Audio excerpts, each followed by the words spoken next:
Good morning, students. In the previous class, we have gone through the experiment that how the convection currents are being set up whenever we try to heat liquids. There do we have seen in the experiment that how the colored streaks were raising from the tumbler having hot water at the downside, above to which a tumbler having cold water was kept.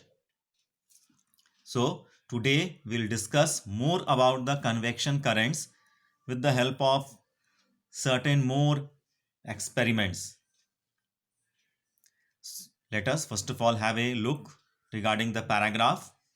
Convection currents also have a significant effect on weather and climate.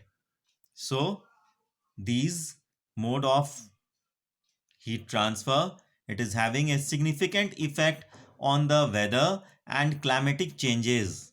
So when the air at a place gets heated up, it expands and occupies more space. So what is being mentioned here, that when the air it is heated up, obviously due to being heating, it shows expansion and the volume also increases. It occupies more space, and due to being heating property, it becomes lighter, and due to becoming lighter, it moves up. So the air pressure at that place then gets lowered. So it is clear that obviously if the air which was present there, if it would be removed away, obviously a pressure of low area would be developing there. So the air pressure at that place then gets lowered.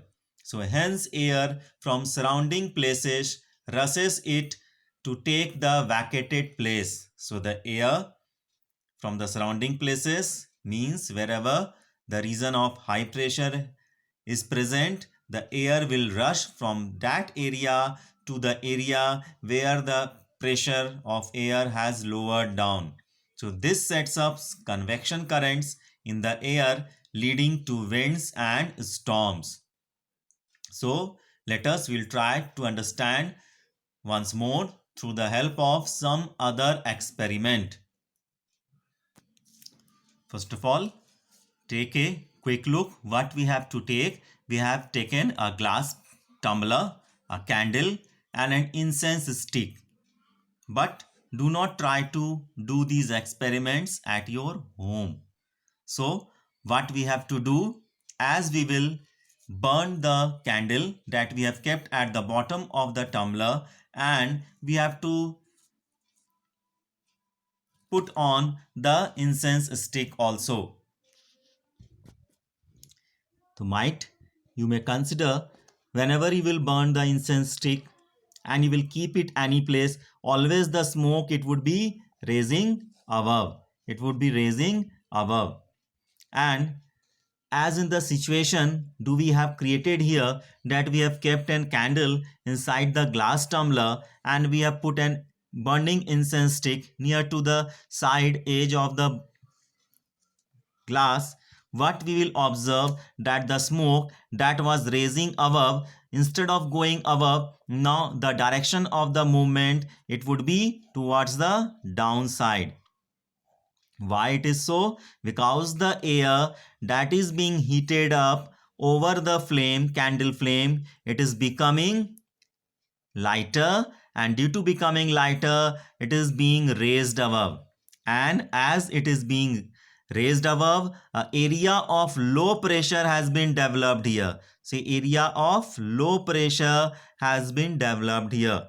So the air that from a region of high pressure that will come to occupy the vacated place. So the direction of the smoke now it would be towards the downward side, that we will observe in the experiment that we are going to perform.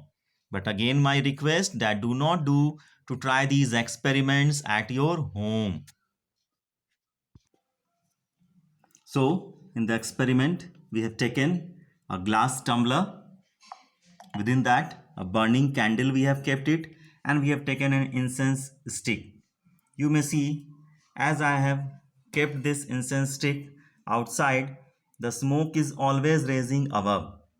The reason is why the smoke, the air that is hotter, and it is being to lighter in weight, it is raising above.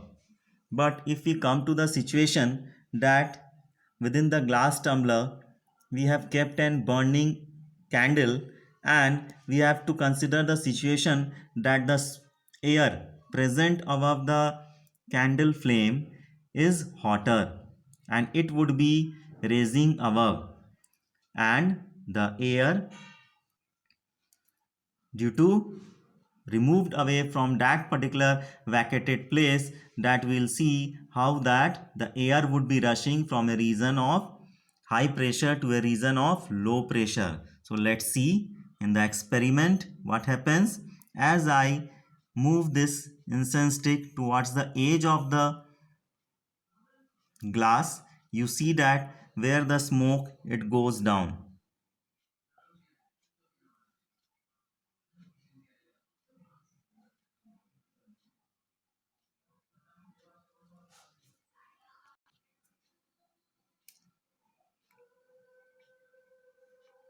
So that you may easily observe the smoke of the incense stick, which was going above and above in each and every case, now it is going downward. Why is it so? Because the air above the candle flame is hot and lighter in weight, it has raised above, so a region of low pressure has been developed. So the air from the area having higher pressure is rushing to occupy the place vacated by the air left out that has been created in the low pressure area. So you can clearly see how the air is rushing from a region of high pressure to a region of low pressure area. So in the experiment, you have seen that how the air from a region of high pressure to a region of low pressure, the air was rushing to occupy the vacated place created due to low pressure.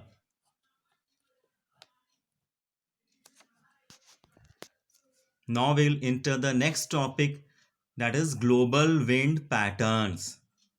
It is easy to realize that there would always be an uneven heating of the earth. It is this uneven heating which results in global wind patterns.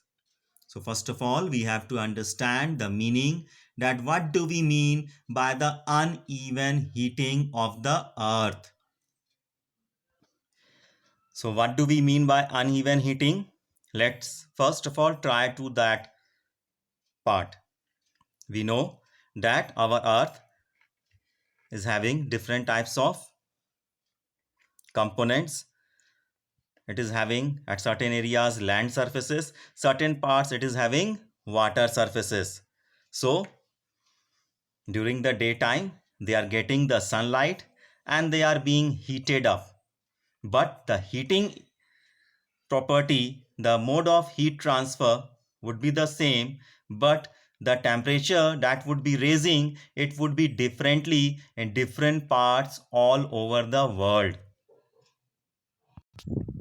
In this experiment, you may observe in a glass bowl, I have taken some amount of water, and another bowl I have taken some amount of sand, both mostly about having the same amount. What we have done, I have left these two balls in the under the direct sunlight 2 hours before by taking the initial readings. What do we have concluded?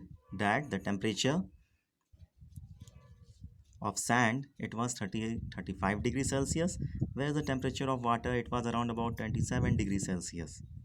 and after keeping 2 hours during the daytime, the final temperature it has raised up to about 40 degrees Celsius of sand, and as compared to water it has raised just up to about 29 degrees Celsius.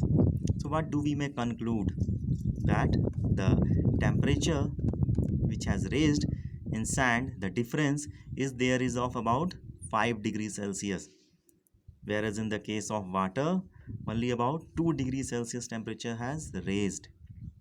Now in the next setup, what we have to do, we have to keep these balls under the shade, and again we have to measure the temperature after about 1 hour. So after keeping in shade, what do we have observed? That the temperature of the sand and water initially it was around about 40 degrees Celsius and 29 degrees Celsius respectively. As we have kept in shade for 1 hour, the temperature fallen down of sand from 40 degrees Celsius to 30 degrees Celsius, whereas of water it has fallen down from 29 degrees Celsius to 25 degrees Celsius. So what the conclusion comes from the above these two scenarios? In the presence of sunlight, we may come to the conclusion that the sand or the mud it gets heated faster, whereas the water it gets heated slower as compared to the sand. Just like under the shade or when the sunlight is not present, the sand it becomes colder also very much fastly as compared to the water. So the conclusion may come that the sand it gets heated up fastly and cools down also fastly, whereas water it gets heated up slowly and cools down also very much slowly. So there is a term which is called as specific heat capacity. So what is a specific heat capacity? Means the amount of energy which must be added in the form of heat to 1 unit of mass of the substance in order to cause an increase of 1 unit in its temperature. In simple sentence, what do we may understand? That the amount of heat energy which would be required to 1 unit of mass to raise the temperature of that substance by 1 unit.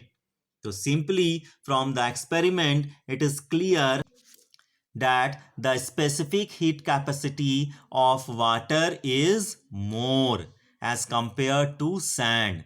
How? That the sand it gets heated up fastly and the water it gets heated up slowly. So we may come to the conclusion that the specific heat capacity of water is more as compared to sand.